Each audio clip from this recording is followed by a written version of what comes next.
Adam here with Brooksaw Antiques. Today we have this 1951 Royal KMG vintage desktop typewriter. I'm going to show you how to use the functions and make sure they all work. Very big and heavy and sturdy and powerful. Up top is the adjustable paper guide. This helps you guide the page in straight. I'm going to line that up with the edge of the platen, which is the main roller that feeds the paper. And the margins are magic margins. I'm just going to feed the paper, and this is the paper bale that sits on top, and it has adjustable rollers and a scale. So right now the left margin is pretty close to the edge, but if I wanted it in the middle right there, then I would just set the cursor where I want the margin and then flip this forward, and you can hear it send magically to that spot.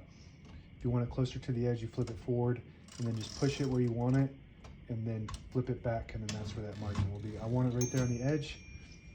And this right one is the same concept, but I'm holding the carriage release at the same time. Flip that magic margin forward, and then I'm going to put it close to the edge right there. Flip it back, and that's where that margin is going to be.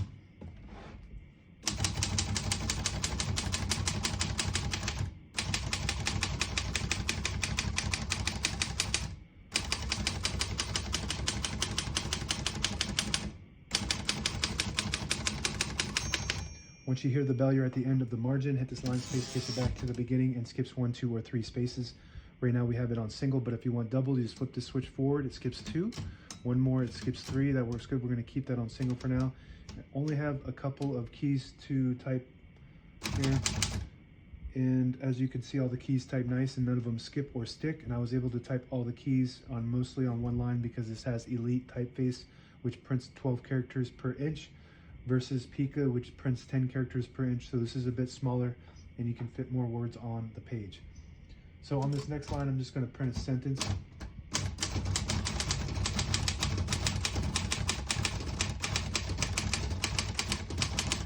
Very powerful, beautiful type of machine. Very responsive. Almost kind of feels like you're typing on an electric because of just the power of it. Print looks beautiful. These are some of the best typewriters ever made. Huge, heavy, but it's meant to just stay right there on the desk and doesn't move. Some of the portables, you're typing on them and they kind of slide a little bit when you hit the carriage release, or you just get to the beginning of the carriage. This one will never move. Weighs probably 35 pounds.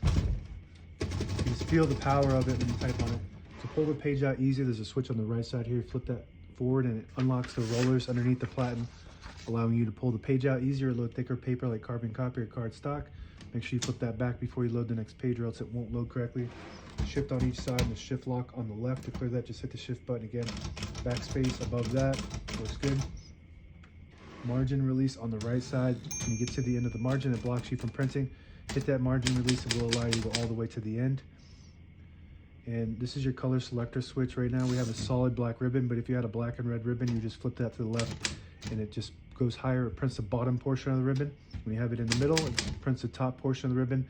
And to put it on stencil, you need to unlock it with this lever here, and then you can move it over to the right.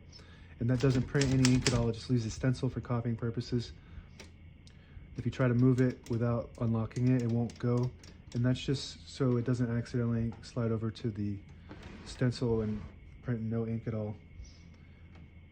Here's your tab function, your tab clearing, tab set. And this is that tab activate, which right now we have tab set on 10 space intervals. So we're going to go to each one and clear it.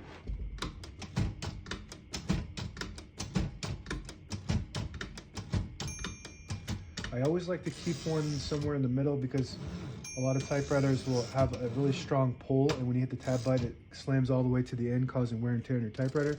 So I'm just going to set one right there in the middle by hitting that tab set button right there on the right side. And now it'll go to that spot. And you can set as many tabs as you want on this model. All the brand new ribbons loaded on the left, so it's pulling counterclockwise to the right. And if you want to switch that direction, there's a switch on the left here. You just flip that to the left and it'll print.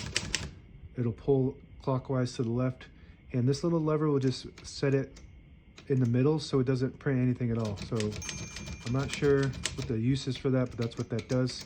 Maybe when you're doing maintenance. On the right side is the carriage release above the knob. Very smooth.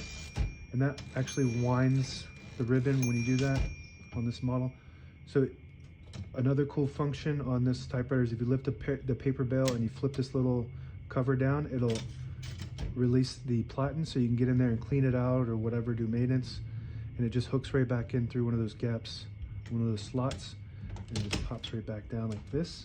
So that's pretty cool. Most typewriters you can't remove the platen that easy.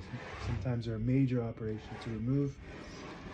And these are the tabs back here. You can set those, at least reset those if you want to do it manually. And on this side is the carriage release on top. And if you push this button in, it disables the spacing so you can get to an exact spot on the page. You let it go, you get the clicks. Each one of those clicks is one space. And the same concept with this lever on the top here. You flip that up, disables the spacing, you flip it down, get those clicks. And that's it. Now available on eBay or Etsy. Search Brooksaw Antiques.